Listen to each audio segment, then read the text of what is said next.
Hi folks, Rodney here again with Rodney's Northwest Riding Reviews. Today I'm here with my buddy Carter Todd. Just purchased a brand new 2022 YZ250FX, 2023 YZ250FX. We're going to check it out here real quick. We're going to get some initial impressions from me here in just a second, and then a little later on I'm going to ride it and just kind of compare to the 450. So Carter has a, what, 2017 YZ, excuse me, I can't even talk today, 2017 RMZ 450. And they also have, what, an 06? An 06 CRF 250X. Okay. And so he'll talk about that here in just a moment, kind of compare this to the 250FX, and then what he thinks about this compared to his 450. So Carter, give me your first impressions if you don't mind. Yeah, overall, I think Yamaha, they nailed it. I think for someone that's getting into woods riding and stuff, this would be the machine. Personally, I think it was, like I said, they nailed it. The only thing that I could see needing a little bit of adjustment would be the suspension. It does have, the initial part of the stroke does hit pretty hard, but that's definitely changeable. Other than that, I think with the ability to change with the maps and everything, I'm still learning the maps, but I definitely will find my favorites. But I think being able to have anybody get on this bike and ride it with the maps through the app is a really cool feature. That's one of the things I like the most. That is definitely cool, and I'm gonna trade positions with you just because we're standing in the sun. It might be reflecting on the lens. So, what do you think is the best part about the YZ250FX? That's tough because it's such a good bike. I would say probably how balanced it is. I mean, comparatively to my 450, I had tons of balancing issues with that bike. It's a great bike. I have it dialed in.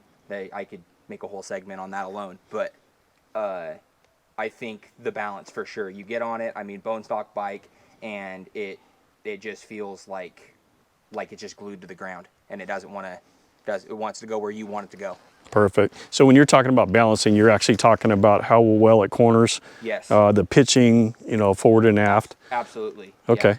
Yeah. Perfect. It doesn't feel. Biggest thing for me is it feels like it kind of almost flexes a little bit. I mean, the other two machines that I have, they're pretty rigid. They're pretty rigid. The Suzuki was extremely rigid. Yep. And that's what the Suzukis are known for. And needing work. But this, I mean, this is great. So one of the things a lot of people have commented about, or I guess feel, is that the older YZs had an issue where they didn't corner very well. Mm-hmm. So how do you feel as far as cornering on this bike?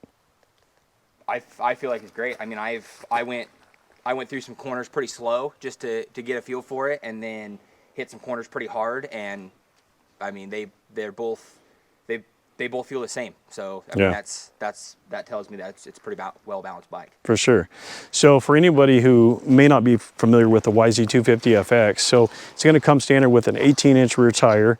You're going to have a 2.2 gallon tank on the 250. 2.3. Okay. I think it was 2.2 on the 450. Okay. But anyway, somewhere around 2.2, 2.3. The weight, so this is what, 247? Yes. Okay, and I have a YZ450F. Can't even talk today. And my YZ450F, because it's a track bike and I got it set up to ride woods, that comes in at 245 pounds. And so they're very comparable. The one thing that everybody talks about on the 250 is that the reason that they handle so well is because obviously you have the shorter stroke from the rod with the piston, and then obviously you have less mass, which causes less inertia. So it causes it to handle a lot better. So everything that I've ever read has said that the 250 is a great handling bike. Has there been anything that you found that you don't like about the bike so far? Well, right off the get-go, I had it in stock form because I wanted to get a first impression on how characteristics of the bike, motor, and all that. And I can tell you that probably won't be riding it in the stock map. As soon as you come out of stock map and I went into the Keeper free flowing map, and it's just night and day difference. It hits harder on the bottom. It seems to rev out, but the biggest thing is that it does exactly what the map says, and it gives it that free flow. And so for someone that wants that more two-stroke feel, I guess you could say, out of a four-stroke, that would be the map. I did play with them, like I said again, and went into the Kiefer Aggressive 2 map. And for today, as you can see, we're pretty muddy. It was, for me right now, it was definitely a little much coming out of corners. I was getting a little bit of back end walk and whatnot. Interesting. Now I think a lot of us kind of have this ego where we feel like we have to ride a 450, and you and I have talked about this many times. Yep. I have a KTM 250XC 2-stroke, which actually is a lot of fun, and for one of the biggest reasons that it's that free flowing that you mentioned. You come into a corner, it has very little back pressure. You don't have the engine braking like you would have on the 4-strokes, and you're able to just kind of let the suspension work like it's supposed to, and it just kind of just hits the bumps, allows you to corner better, and it's just a much funner bike. But anyway, obviously the 4-strokes have their place. Out here, now obviously you have the Suzuki 450, yes. So how do you feel like, and I have already made this comment, I think you're faster on the 250 already than you were on the 450, but how do you feel like the comparison between the two? I feel like they both have their place for woods riding, but I definitely can agree with you in your comment that, you know, right off the get-go on the first trail that I ever rode on this bike, I instantly, about 3 minutes in, was like, I'm scooting. like we're moving, right? So, right.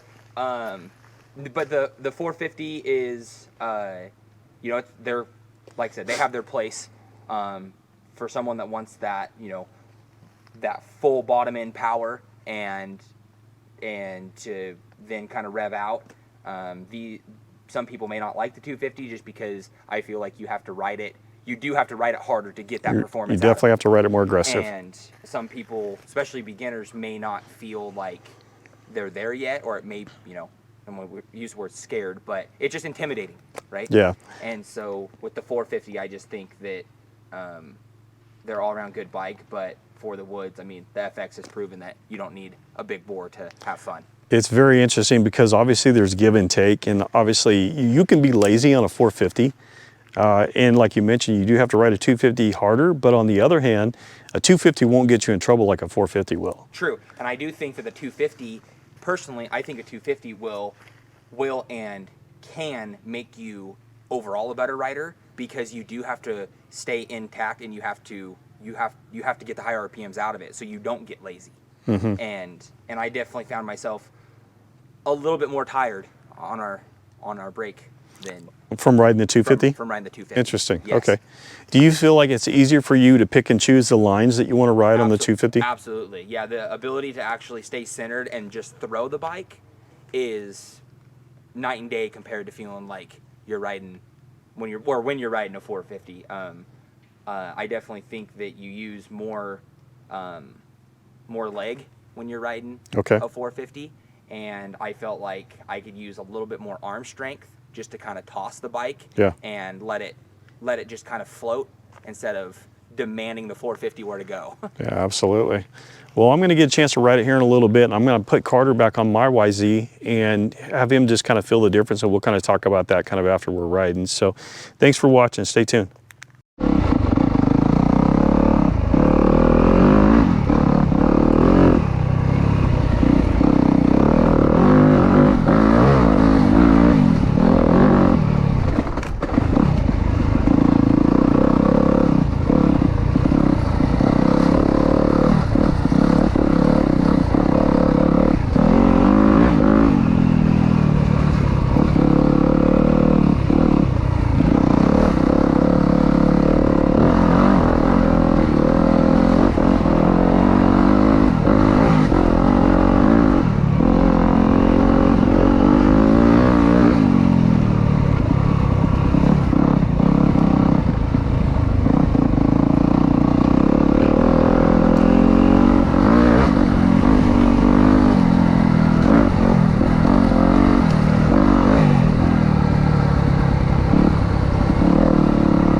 All right, so closing thoughts. So it actually has a lot more torque than what I expected. I know everybody says that they're actually pretty torquey for a 250, but it definitely has more torque than what I expected. The maps seem to make a huge difference.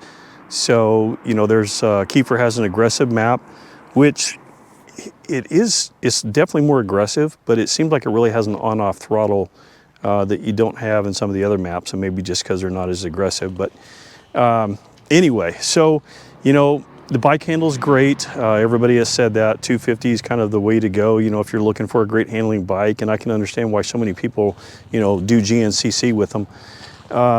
You know, would I get rid of my 450 to buy a 250? No, I don't think so. I like the 450. You know, it's especially running on the Magic Map, it makes the bike feel so playful. And it's, you know, I've got the suspension set up the way I want it.